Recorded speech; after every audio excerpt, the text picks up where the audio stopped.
Hi guys, welcome back to another video. My name is Josh, and in today's video I'll be going over how you can research stocks quickly. And this is for beginners, but also for people who are not really beginners, because I'll be also sharing with you some of the resources that I use, some of the websites that I use to research stocks quickly. So hopefully that will add some value to you as well. In this video, I'll be going over the 3 things you need to look for. The first one is the business model and understanding the risks involved with it. Secondly, I explain some of the valuation metrics that you should keep an eye out for. And lastly, I also talk about the management team and how you can potentially assess that as well. So hopefully you get a lot of value out of this. So let's get right into the video. So the first thing that you need to do when you're researching a company is to understand the business model and the industry that the business is operating in. So Peter Lynch, a really famous and successful investor, said that you should know what you own and know why you own it.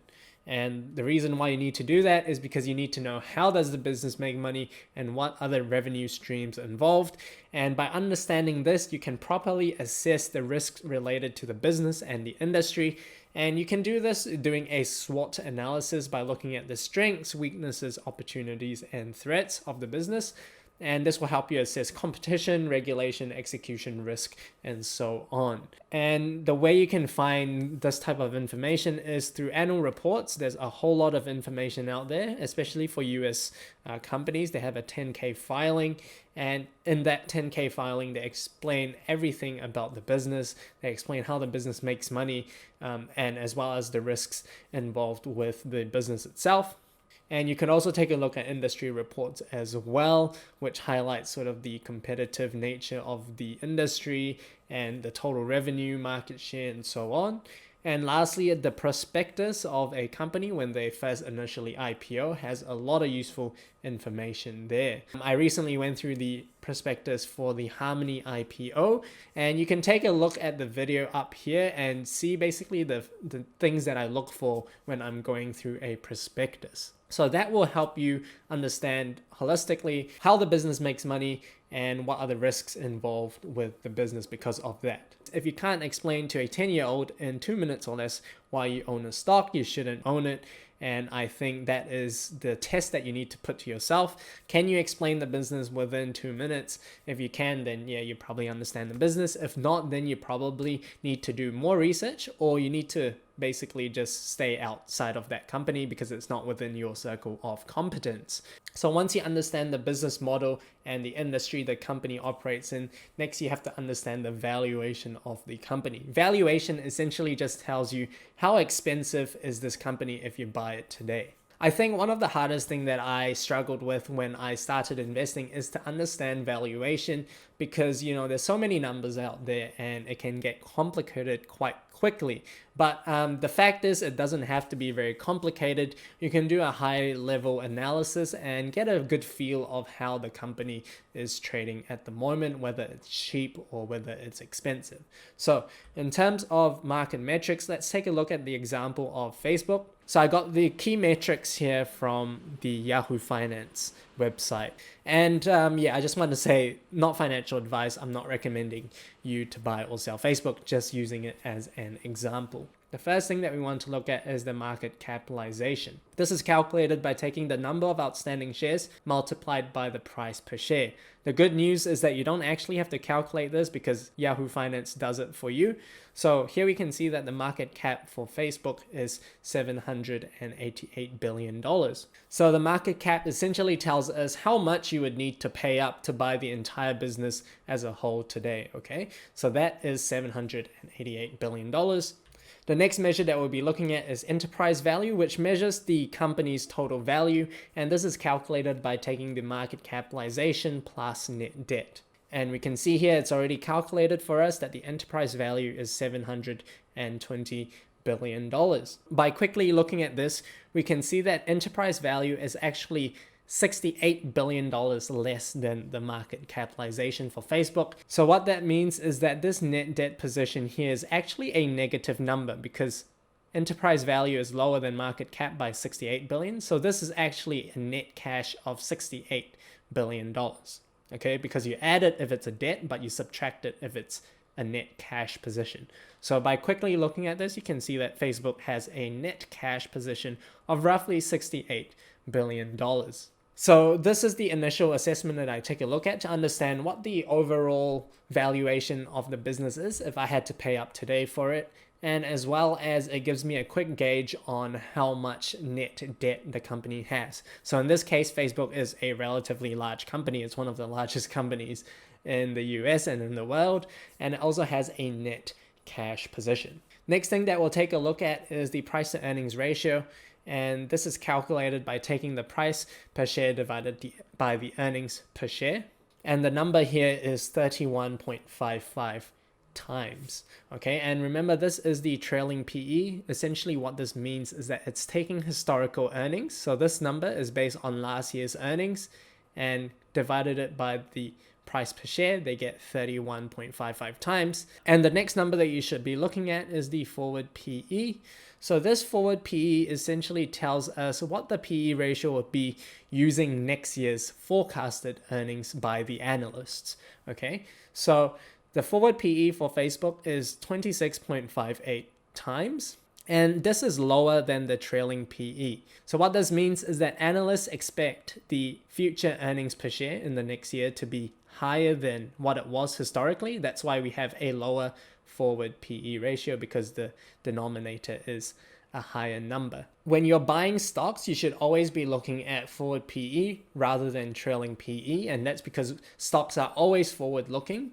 So when you're buying a stock today, you're buying the stock for its future earnings potential, not historical earnings potential, because that's already gone and passed. You're not buying it for last year's earnings, you're buying it for next year's earnings. So forward PE is the number that you'll be looking at.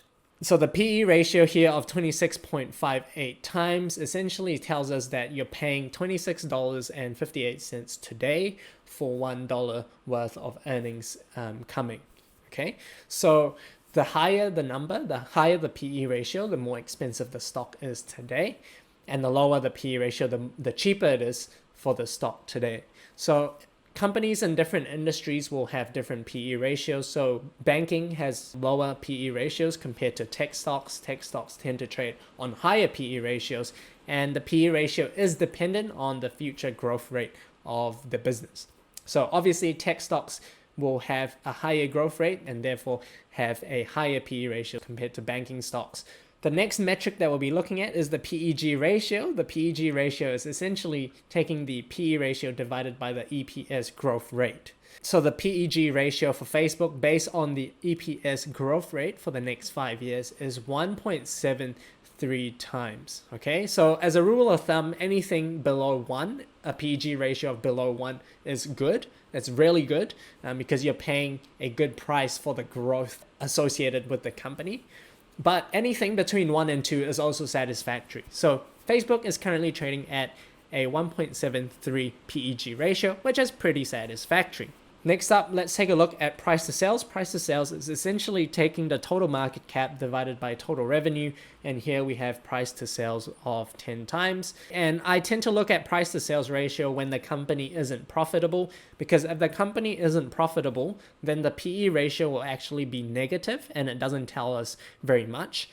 So then I'll take a look at price to sales ratio. And same thing, the higher the price to sales ratio, the more expensive the company is currently valued at, and the lower it is, then the cheaper it is. But for Facebook's case, because they are profitable, I look at PE ratio rather than price to sales ratio. And the last metric that I have on this list is price to book ratio, and that is calculated by taking the price per share divided by book value per share, and Facebook's price to book ratio is 6.7 times. So essentially what this tells us is that if the company liquidates, if the company sells its business and sells its asset at what it is valued at on the balance sheet, then my $6.70 today will be worth $1. So that's not a particularly good deal, but the thing is Facebook probably won't liquidate itself, and because it's such a profitable company, so it wouldn't liquidate itself. So that's why for Facebook, I wouldn't look at price to book ratio. But if the company that I'm assessing derives most of its value from its assets, so for example, property companies, then I would take a look at the price to book ratio, because that would be a good indicator of its value. So understand that the PE ratio, the PB ratio, and the PS ratio are used in different circumstances. So make sure you use it correctly. Otherwise, you might arrive to the wrong conclusion in terms of valuing a certain business. So moving on to income statement key metrics, the two that I like to look at is the trend and growth rates for revenue, as well as earnings per share. And you can find this on Yahoo Finance, Macro Trends, or the Reap app. So I'm going to show you what it will look like on Macro Trends for this activity. So here I'm on the Macro Trends website, and I have here revenue and profit for Facebook's revenue. So as you can see here, revenue has been consistently increasing on a trailing 12 months basis, but you can see the quarterly growth has also dropped over time. However, it's still quite steady at roughly 20%. And you can also look at the earnings per share, and that also has been consistently growing over the years as well. You want to look at the trailing 12 months because quarterly it could be a bit lumpy, but overall, over the 12-month period, it has been increasing over time. So from this, we can see that Facebook's earnings per share and revenue is growing and is going in the right trend that we want to. It's going up rather than going down. So next up, we have balance sheet key metrics. So the first one is current ratio, and the second one is the debt levels. So for the current ratio, this essentially tells us whether the company can meet its debts in the next 12 months when they fall due. And the debt level essentially tells us how much debt the company has. And I'm going to use Macro Trends as well on Facebook. So we can see here, if you go into the other ratios, you can see this is the current ratio tab. So as you can see here, the current ratio for Facebook is roughly 5.51 times. And what this means is that it has 5 times more current assets compared to current liabilities. And you can see here that the assets is $65.8 billion compared to their liabilities of $11.94 billion. So what that means is that the company will easily pay off their debt as and when they fall due in the next 12 months. For looking at the debt levels, you can go into debt divided by equity, and here we can see that the company has literally no long-term debt, and shareholders' equity is a strong $117 billion. And this matches up with what we've seen before when we were comparing market cap to enterprise value. And that does show us that the company is in a net cash position. So long-term debt, not really an issue for Facebook. So next up, let's take a look at cash flow key metrics. So the two numbers that I like to look at is operating cash flow and free cash flow. Operating cash flow essentially tells us the amount of cash generated by a company from its normal business operations. If operating cash flow isn't enough, then they might have to borrow more money or raise money from equity holders like shareholders like us. So having a strong operating cash flow is a good thing to have. So this is a New Zealand stock, A2 Milk. And this is from the Reap app, essentially showing us operating cash flow from 2016 to 2020. And we can see that it's going upwards and it's experienced tremendous growth from 21.5 million in 2016 to 427 million in 2020. Okay, so this is a good sign because it shows us operating cash flow is increasing. So the next metric here is free cash flow, and free cash flow is essentially the operating cash flow minus all the costs involved with maintaining the business as well as reinvesting into new property, plant, and equipment. So this cash can then be used to pay off debt or even pay dividends. So free cash flow is a good thing. You want more free cash flow over the years. And as you can see here from the Reap app as well, free cash flow has increased from 19.4 million in 2016 to 398 million in 2020. So that's a huge increase in free cash flow, which is good. And you can find this for US stocks on Macro Trends, but I just wanted to showcase the Reap app for New Zealand stocks because I do find Reap app really helpful.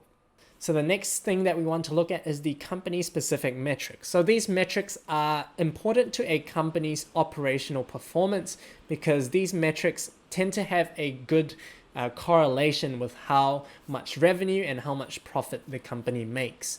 So for example, for Facebook, we want to look at the daily active users because the more active users there are on the platform, the more ad revenue that Facebook can generate. For Netflix, for example, we tend to look at subscriber numbers. More subscribers equals more profit. And Ubers, you want to take a look at the number of rides. So these specific company metrics you can find in quarterly earnings or even annual reports. So here I have Facebook's daily active users or DAUs, and we can see that over time it has consistently increased every quarter. Okay, so that is a good sign for Facebook. Okay, so that rounds up the metrics in terms of looking at the valuation aspects of the company. Next, let's take a look at how we can assess the management team.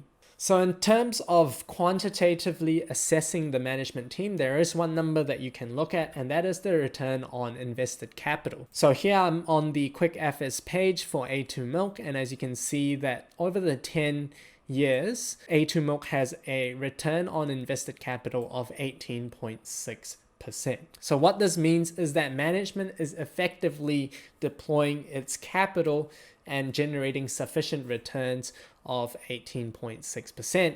And that return is actually a really good number. You want to look for companies that can return over 15% in return on invested capital over the long term. And you can see that over the past few years, for example, they have actually been delivering monster invested capital returns. 2016, this number was 47.8.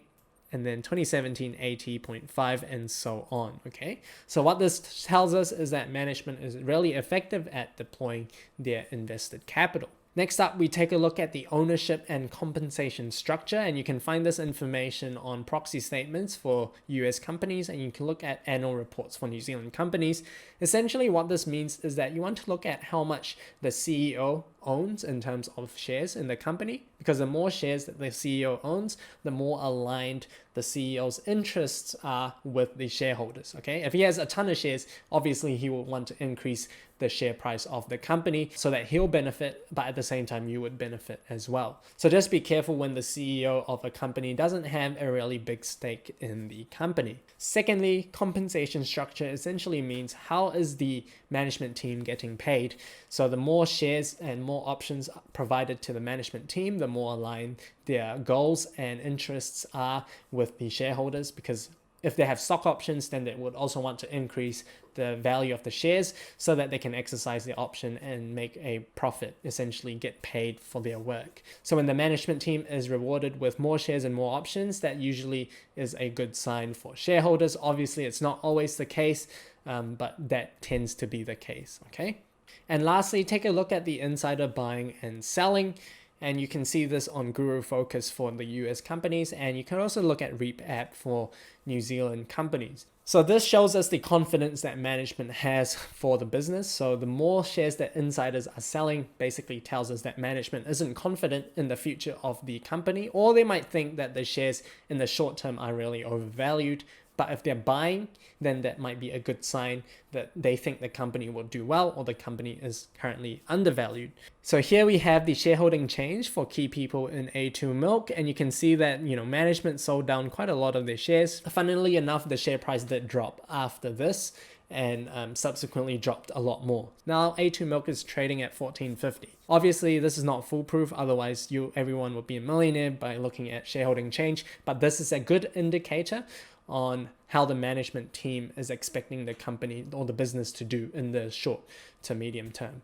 And you can find all of this information on the Reap app. Highly recommend Reap app for New Zealand stock market information, as well as getting notifications about company announcements. So it's free. I'm not sponsored, so make sure you get your app on the App Store today. And if you haven't got yourself invested into stocks already and you want to start investing into New Zealand stocks, be sure to check out Sharesies. I do have a referral link down below. Sign up and you get $5 when you make your account. And if you want to buy US stocks, be sure to check out Stake. Create an account, fund it within 24 hours, and you might stand a chance to win a Nike stock, which is currently valued at over $130.